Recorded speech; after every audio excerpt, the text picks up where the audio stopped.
교회 여러분 안녕하십니까? 주일 가정예배 9번째 시간입니다. 지난 3월과 4월 꼬박 2달 동안 주일 예배를 가정예배로 드려왔습니다. 하지만 이제 곧 다시 교회에서 주일 예배를 드릴 수 있을 것으로 기대됩니다. 오늘 오후에 당회가 모여서 그 시기를 결정하는데 이르면 다음 주, 늦어도 그 다음 주가 되지 않을까 예상합니다. 그동안 고생 많으셨습니다. 이제 곧 교회에서 다시 반갑게 만나 뵙도록 하겠습니다. 부활절 셋째 주일인 오늘, 지난 주일에 이어 하나님의 말씀이 베드로 전서에서 주어졌습니다. 지난 주일에는 산 소망이라는 한 단어에 집중해서 묵상하느라 베드로 전서를 소개하지 못했습니다. 하지만 오늘을 포함해서 앞으로 5주 동안 베드로 전서를 읽고 묵상할 예정이기 때문에 오늘은 베드로 전서에 대해서 잠시 먼저 살펴보도록 하겠습니다. 신약 성서에는 베드로가 쓴 것으로 되어 있는 문서가 2개 나옵니다. 베드로 전서와 베드로 후서가 바로 그것입니다. 성서학자 대부분은 이 두 문서 모두 베드로가 쓰지 않았다고 확신합니다. 가장 큰 이유는 베드로는 주후 64년경에 로마에서 순교했는데 베드로 전서와 후서 둘 모두는 훨씬 후대의 역사적 상황을 반영하고 있기 때문입니다. 예를 들어서 베드로 전서 5장 13절에 바빌론에 있는 자매교회라는 표현이 등장합니다. 여기서 바빌론은 로마를 지칭하는 말이었습니다. 주후 70년에 로마 제국은 예루살렘과 성전을 파괴했습니다. 그런데 그보다 훨씬 이전인 주전 586년에 바빌론 제국이 예루살렘과 성전을 파괴했었습니다. 그래서 주후 70년 이후에 유대인들과 그리스도인들은 로마를 새로운 바빌론이라고 불렀습니다. 이는 요한계시록에서도 확인할 수 있는 내용입니다. 그런데 로마 제국이 예루살렘과 성전을 파괴하기 전인 그 전에 이미 순교한 베드로가 로마를 새 바빌론이라고 부르는 것은 시대적으로 맞지가 않습니다. 이런 이유로 학자들은 베드로 전서와 후서를 사도 베드로의 이름을 빌려서 쓴 차명 편지라고 보는 것입니다. 그럼 베드로 전서의 저자는 누구일까요? 베드로 전서 5장 1절은 이렇게 말합니다. 나는 여러분 가운데 장로로 있는 이들에게 같은 장로로서 또한 그리스도의 고난의 증인이요 앞으로 나타날 영광을 함께 누릴 사람으로서 권면합니다. 이 말을 토대로 학자들은 그가 로마 교회의 장로 중 한 사람이었을 것으로 추측합니다. 또한 성서학자 대부분은 베드로 전서와 후서의 저자가 같은 사람이 아니라고 생각합니다. 그 이유는 두 문서의 저작 시기가 너무 차이가 나고 문체와 문학 양식 그리고 내용이 서로 완전히 다르기 때문입니다. 베드로 후서는 신약 성서의 마지막 문서로 주 120년에서 150년경에 쓰여졌습니다. 이에 비해서 베드로 전서는 빠르면 80에서 90년, 늦어도 100년경에는 쓰여졌습니다. 그래서 두 문서의 저자가 같을 수 없는 것입니다. 한편 편지의 내용으로 볼 때 베드로 전서의 수신인은 이방계 그리스도인입니다. 당시 그들은 유대인들과 이방인들로부터 예수를 따른다는 이유로 박해를 받고 있었습니다. 하지만 그 박해는 순교에 이를 만큼 심한 정도는 아니었습니다.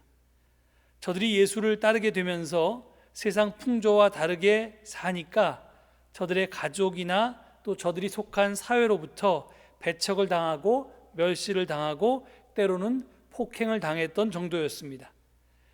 베드로 전서의 저자는 교회의 원로로서 그런 그들에게 예수를 따르는 것에 관해서 확신을 심어주고 또 시련 가운데 있는 저들을 위로하고 권면하고자 베드로 전서를 썼던 것입니다. 베드로 전서 1장 1절은 이렇게 시작합니다. 예수 그리스도의 사도인 베드로가 본도와 갈라디아와 갑바도기아와 아시아와 비두니아에 흩어져 사는 나그네들인 택하심을 입은 이들에게 이 편지를 씁니다. 일종의 회람서신인 이 편지의 수신인은 본도, 갈라디아, 갑바도기아, 아시아, 비두니아에 흩어져 사는 그리스도인입니다. 여기서 언급되고 있는 모든 지명은 지금의 터키에 속한 지역들입니다. 저자는 이들 지역에 사는 그리스도인들을 가리켜서 어디에 흩어져 사는 나그네라고 부르고 있습니다. 흩어져 사는은 디아스포라의 번역어이고 또 나그네는 파레피데모스의 번역어입니다. 파레피데모스의 문자적 의미는 낯선 자, 스트레인저입니다. 나그네라는 단어는 낯선 자보다 왠지 쓸쓸한 느낌을 자아냅니다. 때로는 한편의 시보다 유행가 가사가 더 절실한 느낌으로 우리 가슴 속에 다가올 때가 있는데, 고복수 선생이 불었던 타양살이가 바로 그 좋은 예입니다. 그 가사는 이렇습니다.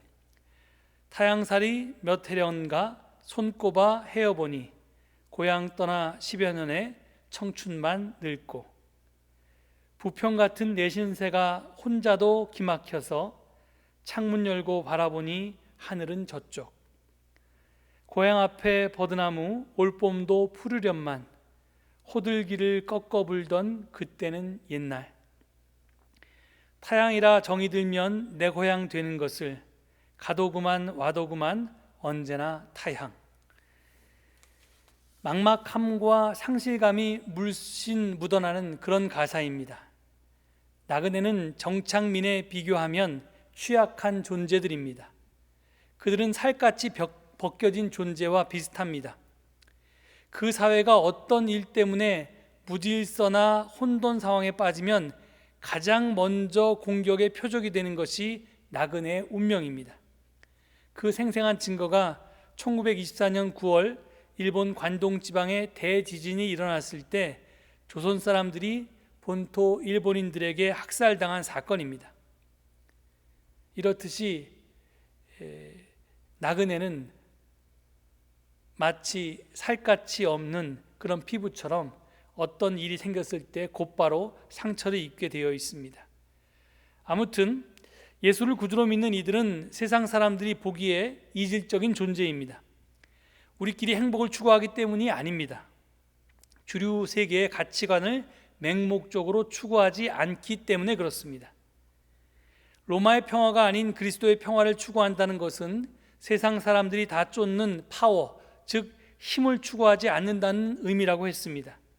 그러니 세상 사람은 그런 그리스도인을 이상하게 볼 수밖에 없습니다. 이것을 일찍이 바울은 그리스도가 십자가에 달렸다는 것은 유대 사람에게는 거리낌이요 이방 사람에게는 어리석은 일이라고 증언한 바 있습니다. 이런 의미에서 그리스도인은 세상에서 나그네입니다. 그리스도인은 기존 질서를 당연한 것으로 받아들이지 않습니다. 하늘의 관점, 하나님 나라의 시각에서 세상을 보기 때문에 세상과 불화하기도 쉽습니다. 세상의 나그네인 그리스도인들은 당연의 세계에 도전하고 가끔은 그 질서에 균열을 내기도 합니다. 그리고 거기에 새로운 기운을 불어넣기도 합니다. 예수님의 삶이 바로 그랬습니다. 그런데 베드로 전서는 그리스도인들을 그냥 나그네가 아니라 흩어져 사는 나그네라고 말하고 있습니다. 여기서 우리가 주목해야 할 단어는 디아스포라의 번역어인 흩어져서입니다. 흩어지다라고 번역된 이 단어는 헬라어와 히브리어 모두에서 씨를 뿌린다는 뜻을 내포하고 있습니다. 그렇습니다. 우리 그리스도인들은 하나님이 세상 곳곳에 심으신 새로운 질서의 씨 혹은 생명의 씨라고 할 수 있습니다. 우리가 사는 지역 혹은 우리가 일하는 일터는 하나님이 우리를 심으신 자리입니다. 심으신 뜻은 다른 것이 없습니다. 꽃을 피우고 열매를 맺으라는 것입니다. 따라서 우리는 각자 자기에게 주어진 삶의 자리에서 하나님 나라라는 꽃을 피우고 열매를 맺으며 살아야 합니다. 우리는 그 사명을 위해서 택하심을 받은 사람들입니다. 다시 나그네란 말로 돌아오겠습니다. 택함을 받은 나그네인 우리 그리스도인들은 이 세상에서 살고 있지만 이 세상에 속한 사람들이 아닙니다. 하나님 나라에 대한 소망을 품고 살기에 세상 어디에도 머물지 않습니다. 소유와 자기를 동일시하지 않습니다. 그리스도인들은 끊임없이 변하는 세상에 살면서 썩지 않고 더러워지지 않고 낡아 없어지지 않는 유산을 얻기 위해서 분투하는 사람들입니다. 하지만 그런 소망을 품고 사는 사람들도 세상의 유혹 앞에 노출되어 있습니다. 우리는 언제라도 믿음의 길에서 벗어나 하나님을 등지고 살 수 있는 그런 질그릇 같은 존재들입니다. 정신을 차리지 않으면 우리는 아주 쉽게 이 세상의 물결에 떠내려가게 됩니다. 그래서 베드로전서의 저자는, 앞으로 제가 그냥 베드로라고 부를 텐데요, 이 베드로는 오늘 본문 13절에서 마음을 단단히 먹고 정신을 차리라고 신신당부하고 있습니다. 여기서 마음을 단단히 먹으라는 말은 하나님이 주신 그 마음을 온 힘을 다해서 붙들라는 뜻입니다. 적당히 살다가는 하나님이 주신 마음을 다 잃어버리게 마련이기 때문입니다. 또 베드로 사도는 산소망을 품은 이들이 지향해야 할 삶을 14절, 15절에서 이렇게 요약하고 있습니다. 순종하는 자녀로서 여러분은 전에 모르고 쫓았던 욕망을 따라 살지 말고 여러분을 불러주신 그 거룩하신 분을 따라 모든 행실을 거룩하게 하십시오. 그리스도와 만나기 이전의 삶을 베드로는 욕망을 따라 사는 삶이라고 말합니다. 욕망이란 매우 주관적이고 이기적입니다. 남 배고픈 사정은 헤아리지 않고 제 배를 먼저 불리고 보는 것이 바로 욕망입니다. 욕망은 늘 어떤 대상을 향하지만 그 대상을 위하는 경우는 거의 없습니다. 그것이 그리스도를 모를 때의 삶입니다. 베드로는 성도들에게 우리를 불러주신 그 거룩하신 분을 따라 모든 행실을 거룩하게 하라고 말합니다. 욕망이 우리 삶의 기준이 되면 안 된다는 것입니다. 오직 거룩하신 하나님이 우리 삶의 기준이 되어야 합니다. 청파교회를 담임하시는 김기성 목사님은 신앙생활을 조율이라는 말로 설명하시곤 합니다. 참 공간이 가는 설명이어서 여러분께 소개합니다. 현악기를 다루는 이들은 연주하기 전에 기준음에 맞춰 악기 줄을 조율합니다. 그래야 제대로 된 소리를 낼 수 있기 때문입니다. 줄이 너무 팽팽해서도 안 되고 너무 느슨해서도 안 됩니다. 그런데 우리의 삶도 마찬가지입니다. 우리는 끊임없이 누군가를 모방하며 살아갑니다. 프랑스의 철학자 르네 지라르는 인간의 욕망을 내게 된 욕망이라고 표현했습니다. 우리가 뭔가를 욕망하는 것은 그것이 꼭 필요해서라기보다는 누군가가 우리 속에 질투의 감정, 질시의 감정을 불러일으켰기 때문이라는 것입니다. 우리가 명품에 대해서 욕구를 느낀다면 그 욕구는 그것이 최상의 상품이기 때문만은 아닙니다. 그것을 소유한 이들에 대한 선망 때문에 그렇습니다. 결국 삶의 문제는 무엇을 자기 삶의 기준음으로 삼느냐입니다. 우리 그리스도인들의 기준음은 예수 그리스도의 삶이어야만 합니다. 베드로는 자칫 우리가 그 삶의 기준음을 잃어버릴까 봐 우리가 어떤 은혜를 받았는지를 18절, 19절에서 환기해 줍니다.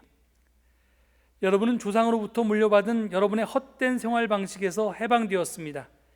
여러분도 아시지만 그것은 금이나 은이나 금과 같은 썩어질 것으로 된 것이 아니라 흠이 없고 티가 없는 어린 양의 피와 같은 그리스도의 귀한 피로 되었습니다. 욕망이라고 하는 것은 무지함에서 비롯됩니다. 마땅히 알아야 할 것을 제대로 알지 못할 때 우리는 욕망의 포로가 됩니다. 돈과 명예를 추구하고 쾌락과 재미에 빠집니다. 더구나 오늘 우리가 사는 소비사회는 끊임없이 우리의 욕망을 부추깁니다. 소비주의에 깊이 중독된 이들의 눈에는 이웃도 보이지 않고 하나님도 보이지가 않습니다. 소비주의는 우리를 실질적으로 무신론자로 만듭니다. 사실 우리는 하나님의 말씀보다는 광고에 더 예민하게 반응합니다. 너희가 신처럼 되리라고 말하며 하와를 유혹하던 뱀은 오늘 광고라고 하는 모습으로, 광고라고 하는 옷을 입고 우리에게 다가옵니다. 그런 욕망을 따르는 삶의 결과는 헛됨이라고 베드로는 말합니다.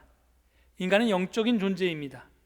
사람 속에는 하나님이 아니고는 결코 채울 수 없는 빈자리가 있습니다. 주님을 그 자리에 모실 때라야 우리의 삶은 비로소 든든해집니다. 좀 덜 먹으면 어떻습니까? 좀 불편하게 살면 또 어떻습니까?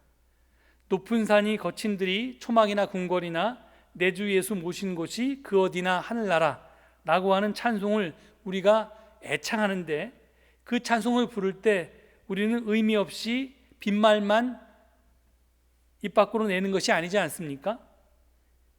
욕망의 길은 채움의 길입니다. 하지만 신앙의 길은 비움의 길입니다. 욕망을 덜어낸 자리에 하늘의 맑음이 깃들게 마련입니다. 하지만 우리가 정신을 차리지 않으면 우리는 자본주의 질서가 우리에게 부고한 신기루를 따라가다가 기력을 잃고 결국에는 헛됨을 선고받게 됩니다.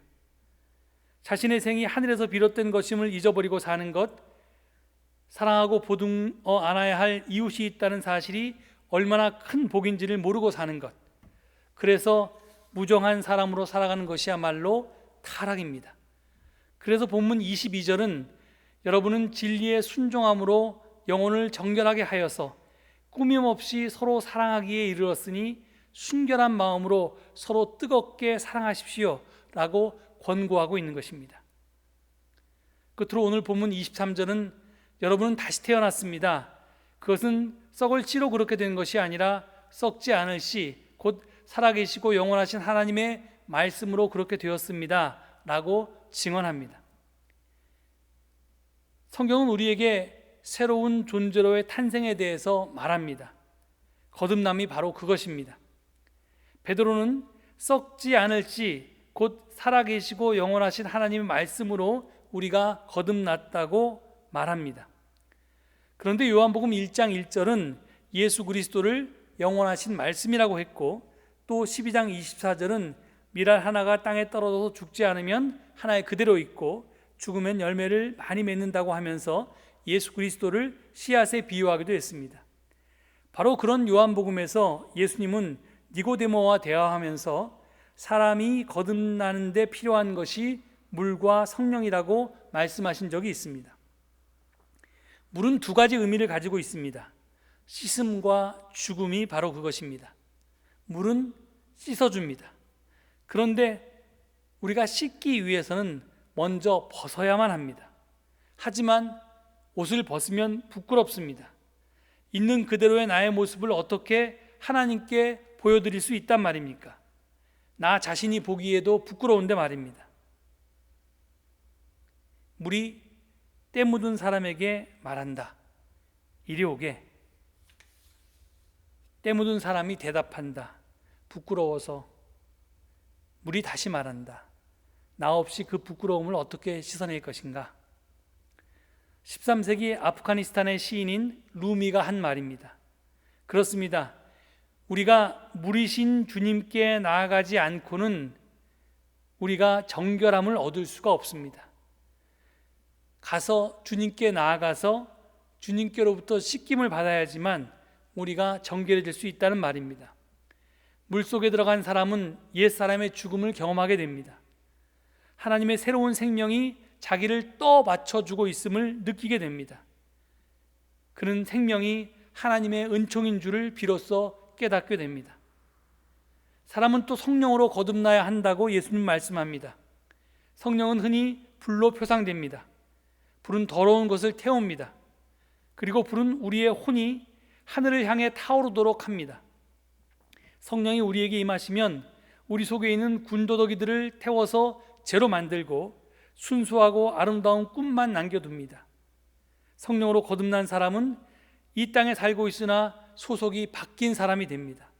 그의 삶을 규정하는 것은 세상적인 가치가 아니라 이미 그것들은 다 타서 없어졌기 때문에, 그리고 남아있는 하나님의 뜻이 성령으로 거듭난 사람의 삶을 규정하게 됩니다. 이런 중심의 뒤바뀜이 곧 거듭남입니다.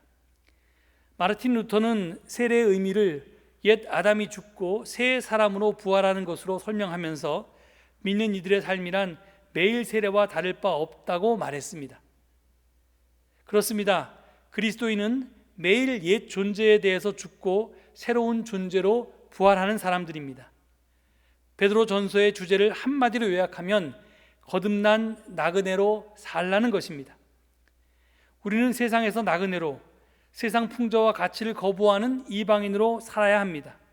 그런데 세상 속에서 그렇게 살아가려면 반드시 거듭나야만 합니다. 새롭게 태어나야만 합니다. 예수 그리스도를 삶의 기준음 삼아서 거기에 우리의 삶을 조율하며 살아가야만 합니다. 그래서 우리를 택해서 세상 곳곳에 심으신 하나님의 뜻을 따라서 각자 주어진 삶의 자리에서 하나님 나라를 꽃피우고 열매를 맺어야만 합니다. 이것이 우리가 살아야 할 부활의 삶입니다. 부활의 삶은 그때 거기 저 세상이 아니라 지금 여기 이 세상에서 거듭난 나그네로 사는 삶입니다. 이 사명 기꺼이 감당하는 여러분과 우리 교회 될 수 있기를 간절히 축원드립니다. 이 말씀을 되새기시면서 잠시 침묵 가운데 묵상하시겠습니다.